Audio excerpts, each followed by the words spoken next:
I felt every one of us sweated it out as we went to sleep that night. At 0245 our barrage awoke us, but we stayed in our sacks until 0440. After hot chow we saddled our packs and headed for an assembly area in a wrecked town about 5 miles away. It was a silent company of men spaced on either side of the road, the traditional soldier picture of silhouettes against the crimson flashes of shells bursting on the enemy lines in the distance. In the assembly town, we waited in the shattered rooms of a crumbling building. It was not pleasant waiting, because a dead cow stank in an adjoining room. We shoved off at daylight and came to gutted Roer. I remember passing crucifixes and a porcelain peapot on the rubble-laden road and pussy willows as we came to the river. A pool of blood splotched the side of the road. We crossed the Roer on a pontoon bridge and moved on. The forward elements were still ahead of us a few miles. We passed a still doughboy, U.S. soldier, with no hands on the side of the road. His misshapen, ooze-filled mittens lay a few feet from him. Knots of prisoners walked by us with their hands behind their heads. One group contained medics. In their knee-length white sacks, emblazoned with red crosses, they resembled crusaders. In another group were a couple of German females, one of them in uniform. Mines like cabbages lay on either side of the road. We entered the town of Tetz and set up the CP in a cellar. 2 platoons went forward a few hundred yards to high ground overlooking the town and dug in. We were holding the right flank of the offensive finger. Several enemy shells burst in the town. Some tracers shot across the road between the CP and the dug-in platoons, seemingly below knee level. Night fell. The CP picked up reports like a magnet. The Jerrys are counterattacking up the road with 40 Tiger tanks. The Jerrys are attacking with 4 medium tanks. Stragglers reported in from forward companies. One stark-faced squad leader had lost most of his squad. The wounded were outside, the dead to the left of our platoon holes. It was raining. I went to sleep. The next day, I went to our forward platoons. I saw a doe bailing his hole out with his canteen cup, saw our planes dive-bomb Jerry in the distance, saw our fire burst on Jerry, and white phosphorus and magenta smoke bombs. I saw platoon leader Lieutenant Joe Lane playing football with a cabbage. I saw a dead GI in his hole slumped in his last living position. The hole was too deep and too narrow to allow his body to settle. A partially smoked cigarette lay inches from his mouth, and a dollar-sized circle of blood on the earth offered the only evidence of violent death. Night fell and I stayed in the platoon's CP hole. We didn't stay long, because word came through that we would move up to the town of Hotdorf, the forward position on the offensive finger, preparatory to jumping off at 0910. K Company lined up in the starlit night, the CO, the 1st Platoon, MGs, the 3rd Platoon, Heavy Weapons, Headquarters, and the 2nd Platoon in the rear, about 10 paces between each man and 50 between the platoons. The sky overhead was pierced by thousands of traces and AA bursts as Jerry planes flew over. Again, it was a silent company. At Hotdorf we separated into various crumbling buildings to await each hour. We had 5 objectives, the farthest about 2¼ miles away. All were single houses but 2, which were towns of 2 or 3 houses. We were the assault company of the 3rd Battalion. Each hour was approaching. A shell burst outside the window, stinging a couple of men and ringing our ears.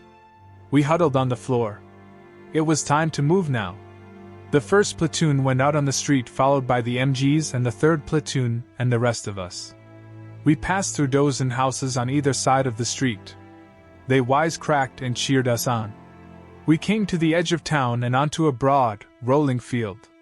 The 3rd and 1st Platoons fanned out in front of us. Headquarters groups stayed in the center.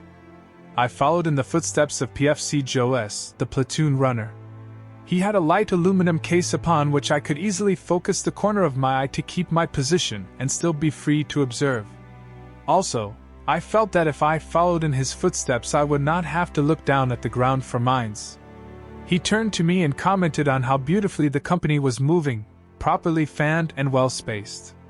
Several hundred yards away I noticed Jerry's running out of gun position waving a white flag.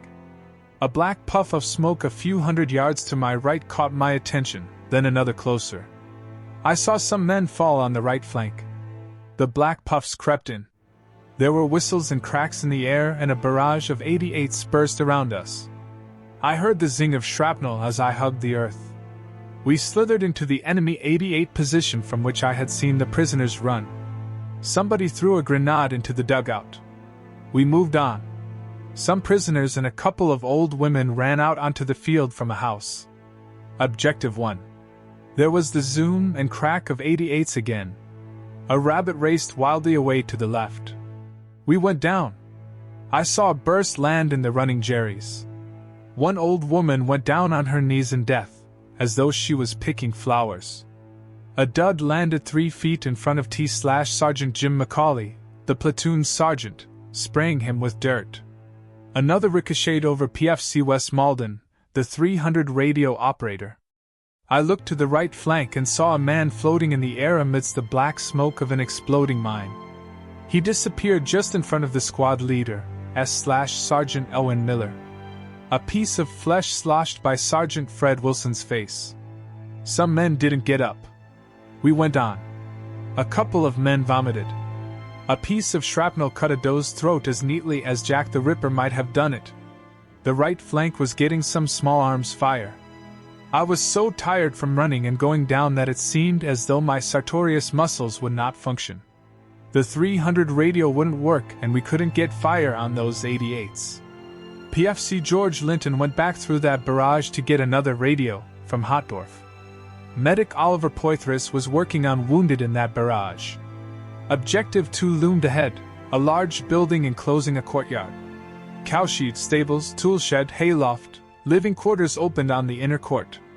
I saw an 88 explode over the arched entrance. We filtered into the courtyard and into the surrounding rooms.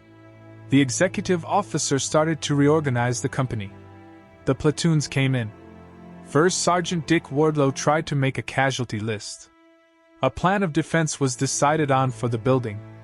A large workhorse broke out from the stable and lumbered lazily around the courtyard. T4 Melvin Fredel, the FO radio operator, lay in the courtyard relaying artillery orders. An 88 crashed into the roof. The cows in their shed pulled on their ropes. One kicked a sheep walking around in a state of confusion. A dying GI lay in the tool room. His face was a leathery yellow. A wounded GI lay with him. Another wounded doe lay on his belly in the cowshed, in the stench of dung and decaying beets, and another GI quietly said he could take no more. A couple of does started frying eggs in the kitchen. I went into the tool shed to the dying doe. "He's cold, he's dead," said Sergeant Charles Turpin, the MG squad leader.